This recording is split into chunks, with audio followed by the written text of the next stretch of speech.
खुलुमबाय लोगोफोर, बड' इनफ' पइन्ट चेनेलाव नोंथांमोनखौ गोजोन फुंबिलिनि बयनिसिमबो गाहाम हामलायथि बावहरग्रोनाय जाबाय।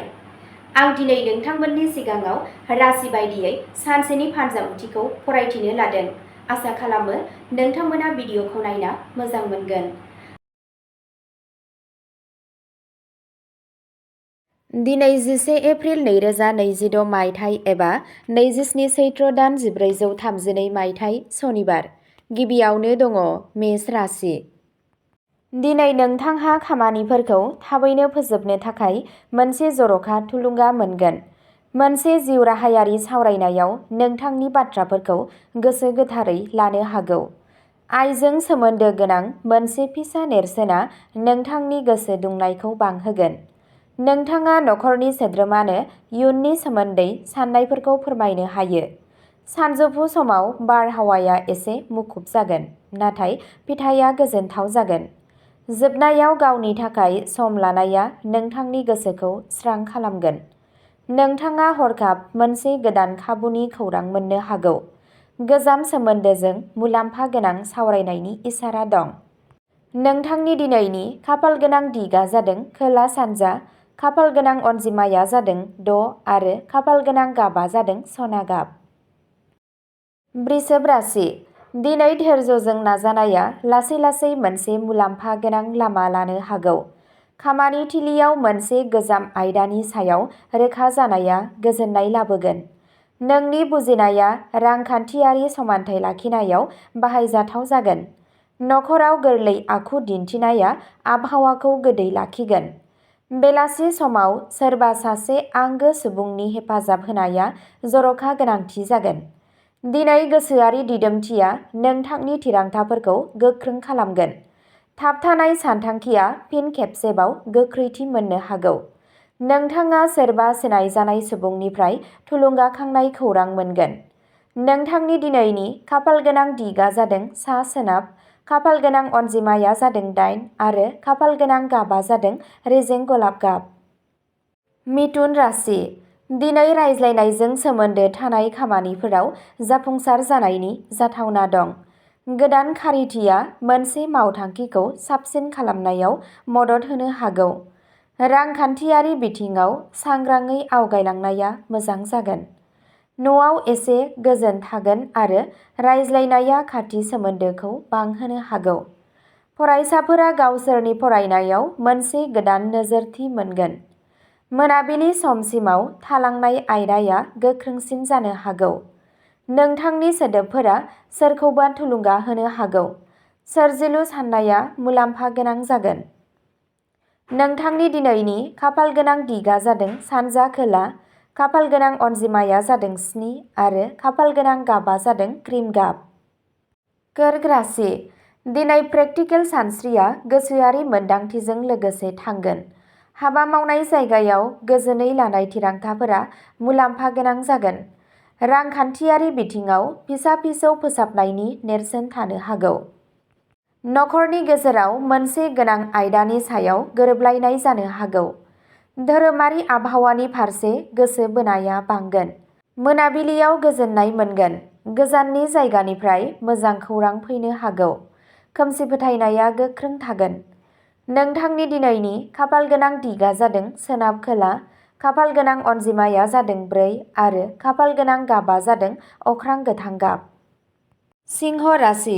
दिनै नोंथांनि आखुआव मोनसे आलादा समायनाखौ नुनो मोनगोन आरो मानसिफ्रा नोंथांनि बाथ्राफोरनि सायाव गोसो होगोन। खामानि थिलियाव गोदान बिबान मोन्नायनि जाथावना दं। रांखान्थियारि बिथिङाव मोनसे मोजां इसारा मोननो हागौ। नखरजों सम हगारनाया गोजोनथाव जागोन। समाजारि थाखोआव मान-सन्मानआ बांनो हागौ।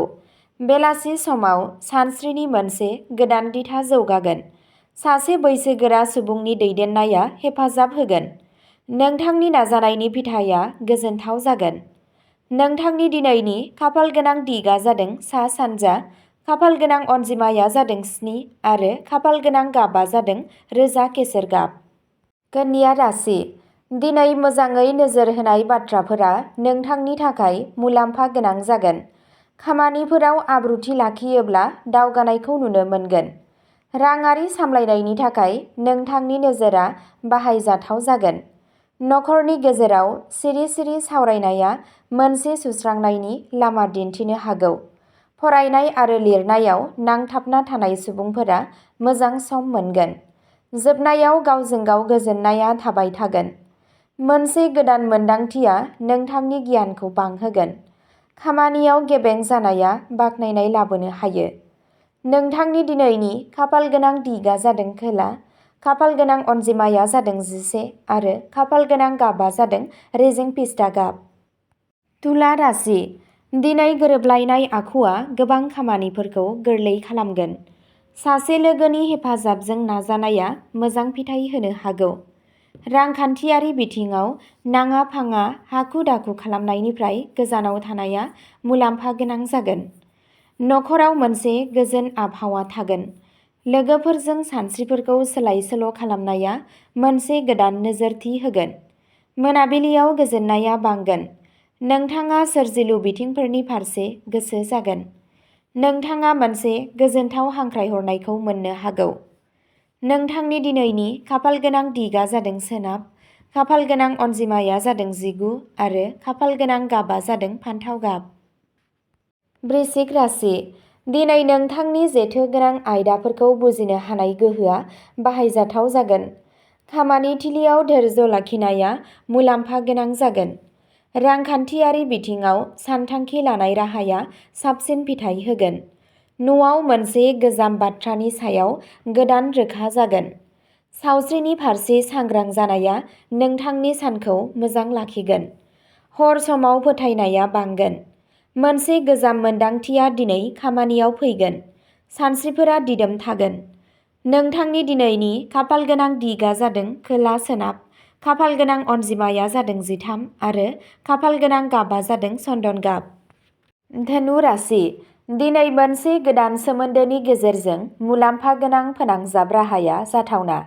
नोंथांनि हाबाथिलियाव दावगानो थाखाय थुलुंगा होनाया सोलिबाय थागोन।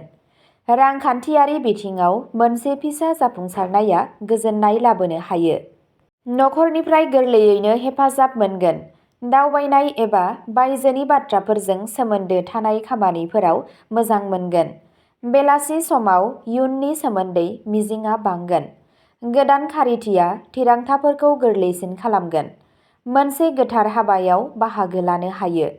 नोंथांनि दिनैनि खाफालगोनां दिगआ जादों सानजा, खाफालगोनां अनजिमाया जादों 9 आरो खाफालगोनां गाबआ जादों रेजें केसर गाब। मकर राशि। दिनै हाबाफोरखौ मोनसे साजायनाय नोजोरजों फोजोबनाय नुनो मोनगोन। बिबानफोरखौ गोजोनै मावफुंनानै नोंथाङा बाख्नायनाय मोननो हागौ। मोनसे दिदोम गोसोआ रांखान्थियारि बिथिङाव बाहायजाथाव जागोन। नखरनि सासे रोंगौथि गोनां सोद्रोमानि बोसोनआ लामा दिन्थिगोन। मोनाबिलियाव गोसोआ गोरों जागोन। दिनैनि रोंमोनदांथिया इयुनावबो हेफाजाब होगोन। मोनसे गोदान बिबानआ थुलुंगाखांनायखौ बांहोगोन। समनि मोजाङै बाहायनाया मुलाम्फा जागोन। नोंथांनि दिनैनि खाफालगोनां दिगआ जादों साहा, खाफालगोनां अनजिमाया जादों 4 आरो खाफालगोनां गाबआ जादों निला गाब। कुम्भ राशि। दिनै गोदान सानस्रिनि थाखाय नोंथांनि खामानिया गुबुन लामा लानो हागौ। नोंथांनि बाथ्राफोरखौ हानजायारि सावरायनायाव गनायना लानो हागौ। रांखान्थियारि थासारिया सरासनस्रा जाब्लाबो समानथि थागोन। नखरनि गेजेराव गोरलैयै रायज्लायनाय जागोन। लोगोफोरजों थुलुंगा होनो हानाय रायज्लायनो हायो। साननि जोबनायसिमाव मोनसे गोदान बिथांखिया रोखा जागोन। नोंथांनि गोसोआ फ्रेश थागोन। सोरजिलु सानस्रिया मुलाम्फा लाबोगोन।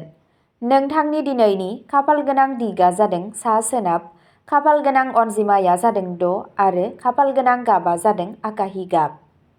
मीन राशि। दिनै इसिङारि गोजोनआ नोंथांखौ मोनफ्रोमबो बिथिङावनो समानथि लाखिगोन। खामानि थिलियाव फिसा-फिसौ नाजानायफोराबो मोजां फिथाय होनो हायो। रांखान्थियारि बिथिङाव सिमा गोनां बिथांखि लानाया मुलाम्फा गोनां जागोन। नखरनि लोगोआव गोजोन थागोन। माबा मोनसे गोदान थुलुंगाया बे सानखौ जर'खा खालामनो हागौ। हरनि समाव गोसोआ गोजोननाय मोनगोन। फोथायनाया गोख्रों जागोन। नोंथांनि दिनैनि खाफालगोनां दिगआ जादों सोनाब, खाफाल गोनां अनजिमाया जादों 11 आरो खाफाल गोनां गाबा जादों निला गाब। अब्ला दिनैनि फानजामुथि एबा राशि फरायथिनाया एसेनोसै। गोजोन्थों।